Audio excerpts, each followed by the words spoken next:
Okay guys, today we're going to be drawing haunted houses, and we're going to be doing them pretty realistically. So you have a packet, and on the front of the packet you have the haunted house, okay? And you're going to get a handout. Yours is on nicer paper, but mine is on just like typing paper with these three shapes on it. And those three shapes are these three shapes right here, okay? It's not going to be perfect. But they'll be these similar to these three. So then you can go through and you're going to add the rest of your shapes or forms in, and then we'll go to this step and you'll start adding in windows and stuff, and you'll come here and you'll start refining things. Now it doesn't have to look exactly like the end product, okay? And on the back pages you have some ideas for pumpkins and cats, and then there's some other haunted houses, spiders, ghosts. There's this one too. That cat's really cute. And then if you want cute, like a cute haunted house, you have a cute page with cute ideas. And then back here is another haunted house with some pumpkins and a tree and a moon. And then right here are some more ideas, okay? So this is just to get you started with your forms and your shapes and things, all right? So what you'll do, I'll just do a little bit of a demonstration here, right? So I might want, or it shows the triangle here, so I do a triangle here. And then right here, there's a rectangle, so I'm gonna do a rectangle there. Okay, so you're gonna go through and you're gonna follow these steps, and then you're going to trace it in Sharpie when you're done. And we're going to use skinny Sharpies today, the skinny Sharpies. And then when you're done with that, you can either use a pencil to shade it, or you can use a colored pencils to color it. We're either going to use pencil or colored pencils, okay, the twistable colored pencils.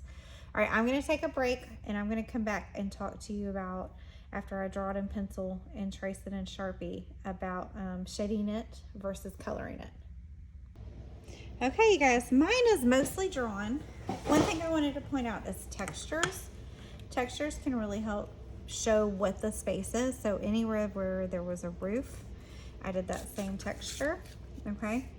And then also where there were shingles, I did a little like line pattern there. All right, I drew a couple eyes and windows. I even drew a ghost coming out of a window. I've decided now that I want him to have a mouth, okay? So basically it looks like this. Now, once you get to this point, if you want to draw it similar to this with the trees and the moon and the little bat and maybe a little shading in the back, you can. But you can also go ahead and add some other kinds of details if you want to.